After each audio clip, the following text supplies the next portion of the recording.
Friends, one time study में आपका स्वागत है। और जो ये आप क्वेश्चन नंबर 118 देख रही हैं, ये है HTET 2019 लेवल 1 का।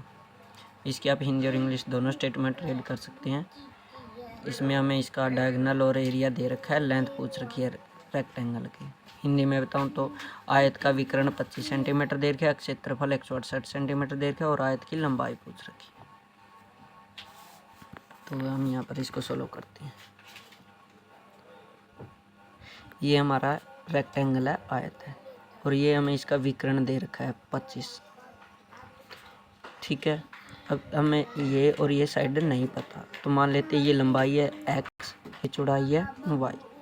तो अब ये एक त्रिभुज बन गई, और त्रिभुज में हम जो पाइथागोरस थ्योरम लगाते हैं वो होती है x का स्क्वायर, मतलब कि लंब का स्क्वायर प्लस में आधार का स्क्वायर बराबर होता है कर्ण का स्क्वायर के। तो इसके तो यहाँ से हमें जो X square plus Y square बराबर हो गया 625 के। 25 का स्क्वायर होता है जो 625 होता है। तो वाई स्क्वायर बराबर हो गया 625। ये एक्स स्क्वायर इस साइड प्लस का था तो दूसरी साइड आके माइनस का हो जाएगा। तो वाई की वैल्यू हो गई रूट में, क्योंकि जो ये स्क्वायर होता है ये दूसरी साइड में जाके स्क्वायर रूट बन जाता है। तो 625 माइनस एक्स का स्क्वायर।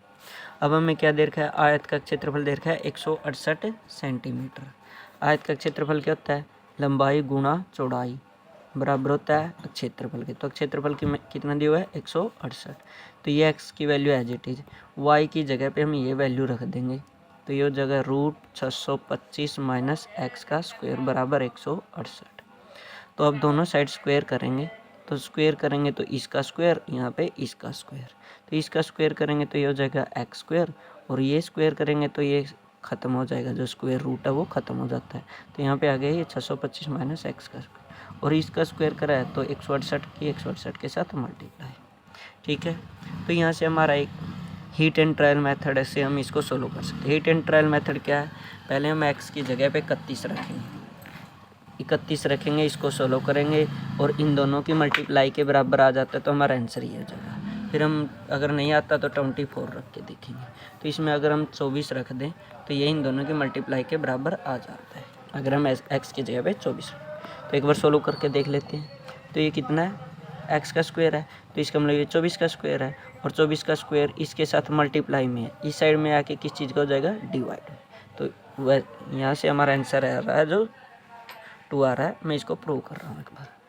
तो ये इसके साइड में आके किस चीज़ का हो जाएगा, डिवाइड का। तो ये 625 है, और यहाँ पे 24 का स्क्वायर, 24 का स्क्वायर होता है 24 चौके 96, 9 24 दूनी 48 और 9 576 होता है। और यहाँ पे बोला है मैंने कि जो ये है एक्स का स्क्वायर है, ये इस साइड में आके क्या किस चीज़ का हो जाता है, डिवाइड। तो इसका मतलब 24 एक्स का स्क्वायर हो गया, ये 24 था 168, 24 था 168, 625 में 576 घटाएंगे तो ये बच गया अपना में 6 9 49 बच गया, और 7 49।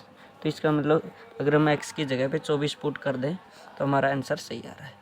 तो जब हम एक्स की जगह पे इस तरह से वैल्यू रख रहे हैं, इसको बोलते हैं हीट एंड ट्रायल मेथड, मतलब कि एक एक वैल्यू रख के देखना कि किस में ठीक आ रहा है।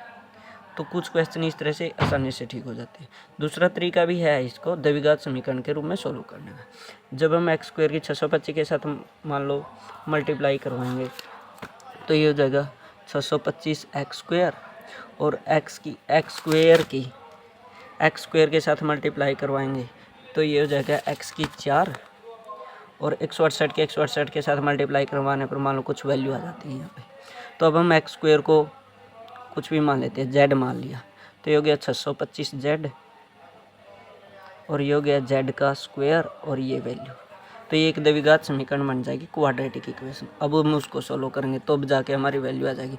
जो जेड की वैल्यू आएगी वो हम यहाँ रख देंगे, फिर यहाँ पे जाके एक्स का स्क्वायर रूट बन जाएगा रूट का जेड। जब भी हमें फिर बाद में एक्स की वैल्यू निकालनी होगी तो ये रूट जेड हो जाएगा, और इसको सोल्व कर लेंगे। तो आशा करता हूँ आपको यह सवाल है जो समझ में आ गया होगा। इसके दो तरीके हैं, क्वाड्रेटिक इक्वेशन और heat and trial method. Thank you, have a nice day.